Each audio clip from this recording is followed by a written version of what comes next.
नमस्कार। आज पेडागोजी के इम्पॉर्टेंट क्वेश्चन के सीरीज में आगे चलते हैं और देखते हैं आगे के 10 क्वेश्चन जो बहुत ही इम्पॉर्टेंट हैं और बार बार एग्जाम्स में पूछे जाते हैं। चलिए इन्हें डिस्कस करते हैं। सबसे फर्स्ट क्वेश्चन है, which of the following statement is not true. आप देखेंगे कि अगर आप एग्जाम देते रहते हैं तो पहले ये पूछा जाता था कि इनमें से क्या सही है। अब एग्जाम्स में ऐसे क्वेश्चन आते हैं जिसमें आपसे ये पूछा जाता है कि 4 ऑप्शन में से कौन सा ऑप्शन सही नहीं है। तो हम बड़े ध्यान से क्वेश्चन को पढ़ेंगे और उसे समझने की कोशिश भी करेंगे। तो इसमें ये पूछा गया है कि कौन सा स्टेटमेंट है जो सही नहीं है, जो ट्रू नहीं है। तो हम इनको देखते हैं। Growth is a biological process. इसका अर्थ हुआ कि ग्रोथ जो है, वृद्धि, वो एक बायोलॉजिकल प्रोसेस है, यानी शरीर से जुड़ा हुआ है, हमारे जैविक विकास से संबंधित है। बिल्कुल सही बात है। नेक्स्ट पे चलते हैं। Development is a quantitative process. यहाँ पे कहा गया है कि विकास है वो क्वांटिटेटिव है, यानी हम उसको नंबर में नाप सकते हैं, लेकिन ये तो गलत है क्योंकि डेवलपमेंट है वो एक क्वालिटेटिव प्रोसेस है, जबकि ग्रोथ है वो एक क्वांटिटेटिव प्रोसेस है। तो हमें हमारा आंसर मिल चुका है। इसका आंसर होगा B, development is a quantitative process. क्यों गलत है? क्योंकि ये क्वालिटेटिव होता है, इसमें हम विकास जो है वो गुणात्मक है, इसलिए यहाँ पे आंसर होगा आपका बी। नेक्स्ट क्वेश्चन की तरफ बढ़ते हैं। Which of the following is not the tool for formative assessment in scholastic domain. Scholastic domain में फॉर्मेटिव का असेसमेंट के लिए कौन सा इनमें से टूल नहीं है? तो फॉर्मेटिव असेसमेंट जो होता है वो हम किसी भी स्टडी के दौरान करते हैं, यानी जब हम पढ़ रहे होते हैं, कुछ सीख रहे होते हैं, उस प्रोसेस के ड्यूरिंग हमें कितना समझ में आया या नहीं आया, इसको चेक करने के लिए जो है ये फॉर्मेटिव असेसमेंट किया जाता है। इसके ऑपोजिट समेटिव असेसमेंट है, वो समेटिव यानी कि सबमिशन के टाइम पे, at the end of project, at the end of training और at the end of session जो किया जाता है वो समेटिव असेसमेंट होता है। तो यहाँ पे हम बात कर रहे हैं फॉर्मेटिव असेसमेंट की। अब हम बात करते हैं कन्वर्सेशन स्किल की। कन्वर्सेशन स्किल का मतलब हुआ कि आप किसी टॉपिक के बारे में समझा सकते हैं, बोल सकते हैं, आपको उसकी नॉलेज है, आप किसी चीज़ के बारे में बात कर सकते हैं। जो ग्रुप डिस्कशन है वो एक कन्वर्सेशन स्किल का ही एग्जाम्पल है। इसके नेक्स्ट आते हैं multiple choice questions. Multiple choice questions यानी कि ऐसा क्वेश्चन जिसमें आपके पास 4 ऑप्शंस हैं और उनमें से एक आंसर जो है वो आपका सही होता है। प्रोजेक्ट और ओरल क्वेश्चंस। अब हमने देखा इन तीनों में कन्वर्सेशन स्किल में आपने क्या सीखा ये आप बता पाते हैं अपने शब्दों में। प्रोजेक्ट में हम अपनी नॉलेज जो हमने सीखा है उसको हम प्रोजेक्ट के एक फॉर्म में प्रेजेंट कर पाते हैं। ओरल क्वेश्चन में भी सेम होता है कि आपने जो कुछ सीखा है आप उसे अपने शब्दों में बता पाते हैं। लेकिन मल्टीपल चॉइस क्वेश्चंस ऐसे क्वेश्चंस होते हैं जिसमें अगर हमें किसी चीज़ के बारे में थोड़ा बहुत भी अंदाज़ा होता है तो हम वो क्वेश्चंस कर पाते हैं। तो इसमें मल्टीपल चॉइस क्वेश्चन जो है वो इसका ऑप्शन आएगा सही आंसर में, ये इसका आंसर है। और दूसरे शब्दों में हम कह सकते हैं कि मल्टीपल चॉइस एमसीक्यू जो है वो टूल नहीं होते हैं फॉर्मेटिव असेसमेंट के। अब चलते हैं नेक्स्ट क्वेश्चन की तरफ।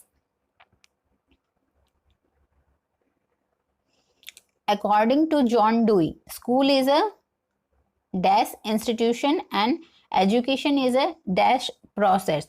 स्कूल क्या है? स्कूल एक सोशल इंस्टीट्यूशन है और एजुकेशन है वो भी एक सोशल प्रोसेस है, क्योंकि इसमें हम समाज के लिए काम करते हैं, हम आने वाले भविष्य के लिए यहाँ पर काम करते हैं। तो इसका आंसर होगा ए, सोशल। दोनों ही ब्लैंक्स में क्या आएगा? सोशल। चलिए नेक्स्ट की तरफ बढ़ते हैं। Special education is related to. Special education यानी एक खास तरह की शिक्षा जिसमें हम देते हैं वो किसके लिए होती है? एजुकेशन फॉर टैलेंटेड स्टूडेंट्स, बहुत प्रतिभाशाली छात्रों के लिए। एजुकेशनल प्रोग्राम फॉर डिसेबल्ड, जो किसी तरह से असक्षम हैं उन बच्चों के लिए। ट्रेनिंग प्रोग्राम फॉर टीचर्स और ट्रेनिंग प्रोग्राम फॉर रिटायर्डेड। तो इसका आंसर आएगा B, educational programme for disabled, यानी कि जो बच्चे किसी तरह से असक्षम हैं फिजिकली या मेंटली, जिनकी क्षमता कम है, ऐसे बच्चों को पढ़ाने के लिए स्पेशल एजुकेशन का जो टर्म है वो लाया गया। चलिए अब बात करते हैं क्वेश्चन नंबर 15 की, जिसमें यह है कि which of the statement is not true in case of MCQs, यानी मल्टीपल चॉइस क्वेश्चन के लिए कौन सा स्टेटमेंट है जो इसमें से सही नहीं है। Even an inexperience teacher can prepare the questions easily. क्या जिस इंसान को इसकी कोई भी नॉलेज नहीं है वो इसे आसानी से बना सकता है? नहीं। अगर आपको किसी टॉपिक के बारे में पता ही नहीं है तो आप उसके बारे में एमसीक्यू कैसे बनाएंगे? तो ये जो स्टेटमेंट है ये गलत है। बाकी के ऑप्शन भी एक बार देख लेते हैं ताकि हमें कंसेप्ट क्लियर हो जाए।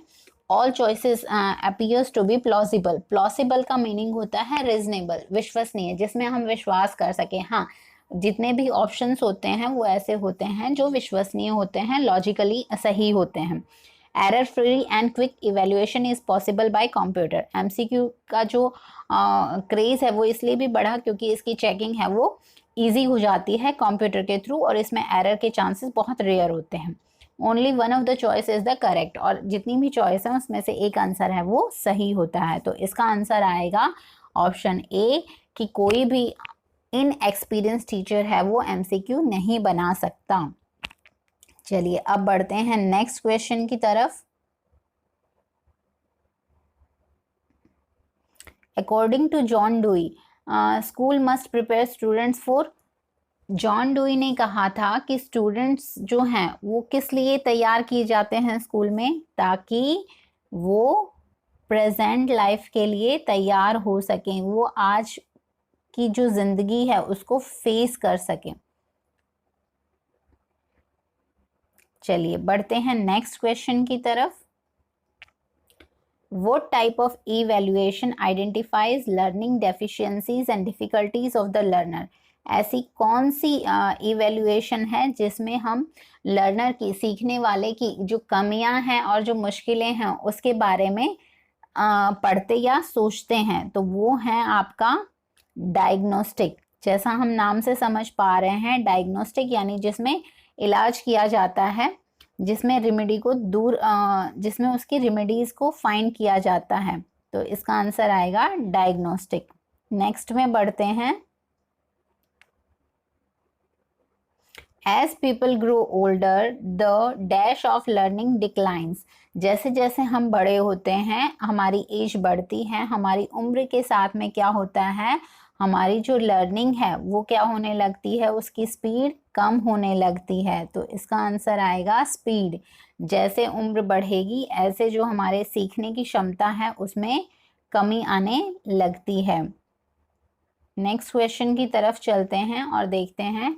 Both the chronological age and the mental as of A people is 7 years। ही में be classified into which category. हमने लास्ट सीरीज के जो सेकंड सीरीज थी उसमें भी एक क्वेश्चन देखा था जहां पर मेंटल एज और क्रोनोलॉजिकल एज हमारे पास थी और आईक्यू ढूंढना था। इस सीरीज में भी क्वेश्चन है जिसमें हमें ये बताया गया है कि अगर किसी की मेंटल एज और क्रोनोलॉजिकल एज दोनों सेम है तो आप उसका इंटेलिजेंस है वो कैसा बताएंगे, उसका इंटेलिजेंस आपके अकॉर्डिंग कैसा होगा? तो इसका आंसर आएगा नॉर्मल इंटेलिजेंस। क्योंकि अगर आपकी मेंटल एज भी 7 है और आपकी क्रोनोलॉजिकल एज भी 7 है तो 7 डिवाइड बाय 7 इंटू 100 करेंगे तो हमारा आंसर 100 आएगा। और 100 को हम क्या मानेंगे, इसमें एवरेज मानेंगे, नॉर्मल मानेंगे। तो इसका आंसर आएगा नॉर्मल इंटेलिजेंस। बढ़ते हैं नेक्स्ट और लास्ट क्वेश्चन की तरफ। विच from the following should be used to increase correct responses and appropriate behavior?